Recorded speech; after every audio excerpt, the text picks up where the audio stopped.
లూకాసు వార్త 21వ అధ్యాయం 1వ వచనం. కానుక పెట్టెలో తమ కానుకలను వేయుచున్న ధనవంతులను ఆయన పారదూచెను. 2వ వచనం. ఒక బీద విధవరాలు 2 కాసులు అందులో వేయుచుండగా చూచి 3వ వచనం. ఆ బీద విధవరాలు అందరికంటే ఎక్కువ వేసిన మీతో నిజంగా చెప్పుచున్నాను. 4వ వచనం. వారందరూ తమకు కలిగిన సమృద్ధిలో నుండి కానుకలు వేసిరి గాని ఈమె తన లేమిలో తనకు కలిగిన జీవనమంతయు వేసిరని వారితో చెప్పెను. 5వ వచనం. కొందరు ఇది అందమైన రాళ్లతోనూ అర్పితములతోనూ శృంగారింపబడి ఉన్నదని దేవాలయమును గురించి మాట్లాడుచుండగా 6వ వచనం. ఆయన, ఈ కట్టడములు మీరు చూచుచున్నారే, వాటిలో రాతి మీద రాయి ఉండకుండా అవి ప్రడదోయబడు దినములు వచ్చుచున్నవని చెప్పెను. 7వ వచనం. అప్పుడు వారు, బోధకుడా, అలాగైతే ఇవి ఎప్పుడు జరుగును?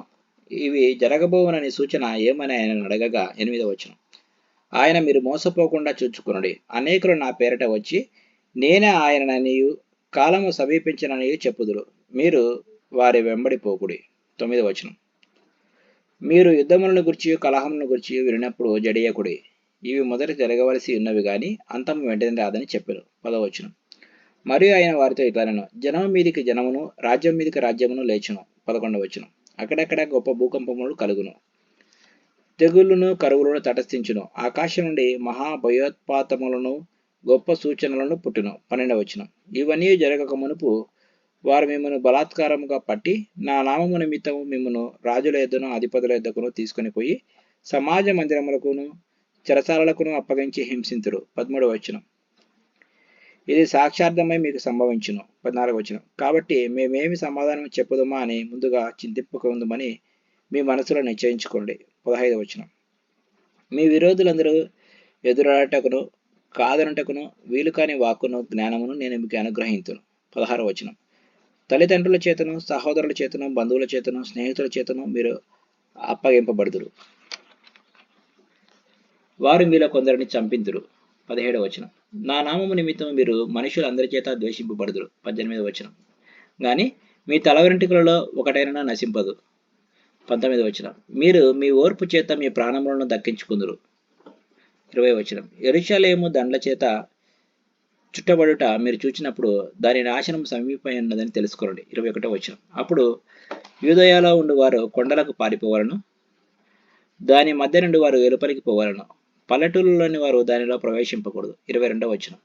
లేఖనములలో ఉన్నవన్నీ నెరవేర్చుటకై అవి ప్రతిదండన దినములు. 23వ వచనం.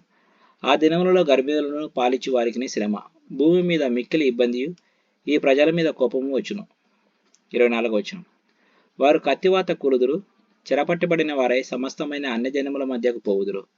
అన్యజనముల కాలములు సంపూర్ణమగు వరకు యెరూషలేము అన్యజనముల చేత త్రొక్కబడును. 25వ వచనం. మరియు సూర్యచంద్ర నక్షత్రములలో సూచనలను, భూమి మీద సముద్ర తరంగముల ఘోష వలన కలవరపడిన జనములకు శ్రమయు కలుగును. 26వ వచనం. ఆకాశమందుల శక్తులు కదిలింపబడును గనుక లోకము మీదికి రాబోచున్న వాటి విషయమై భయం కలిగి మనుషులు ఎదురు చూచుచు ధైర్యము చెడి కూలుదురు. 27వ వచనం. అప్పుడు మనుష్య కుమారుడు ప్రభావముతోనూ మహిమతోనూ మేఘారూఢుడై వచ్చుట చూతురు. 28వ వచనం. ఇవి జరుగుటను ఆరంభించినప్పుడు మీరు ధైర్యం తెచ్చుకొని మీ తలను ఎత్తుకోండి, మీ విడుదల సమీపించి ఉన్నదనను. 29వ వచనం. మరియు ఆయన వారితో ఈ ఉపమానం చెప్పాను, అంజురపు వృక్షమును సమస్త వృక్షములను చూడి. 30వ వచనం. అవి చిగురించుట చూచి వసంతకాలం అప్పుడే సమీపమాయనని మీ అంతటా మీరు తెలుసుకుందరు కదా. 31వ వచనం. అటువలే మీరు ఈ సంగతులు జరుగుట చూచినప్పుడు దేవుని రాజ్యం సమీపమాయనని తెలుసుకోండి. 32వ వచనం. అవన్నీ జరిగే వరకు ఈ తరము గతింపదని నిశ్చయముగా మీతో చెప్పుచున్నాను. 33వ వచనం. ఆకాశమును భూమియు గతించును గాని నా మాటలే మాత్రమును గతింపవు. 34వ వచనం. మీ హృదయములో ఒకవేళ తిండి వలనను, మత్తు వలనను, ఐహిక విచారం వలనను మందముగా ఉన్నందున ఆ దినము అకస్మాత్తుగా మీ మీదికి ఉరి వచ్చినట్టు రాకుండా మీ విషయమే మీరు జాగ్రత్తగా ఉండుడి. 35వ వచనం. ఆ దినం భూమి ఎంతటా నివసించి వారందరి మీదికి అకస్మాత్తుగా వచ్చును. 36వ వచనం. కాబట్టి మీరు జరగబో వీటిలో నెలను తప్పించుకొని మనుష్య కుమారుని ఎదుట నిలవబడుటకు శక్తి గలవారగున్నట్లు ఎల్లప్పుడూ ప్రార్థన చేయుచు మెలకువగా ఉండుడని చెప్పాను. 37వ వచనం. ఆయన ప్రతి దినము పగటి యందు దేవాలయంలో బోధించుచు రాత్రి వేళ ఒలీవల కొండకు వెళ్ళుచు కాలం గడుపుచుండెను. 38వ వచనం. ప్రజలందరూ ఆయన మాట వినుటకు దేవాలయంలో ఆయన ఇద్దకు పెందలకడ వచ్చుచుండిరి. Praise the lord.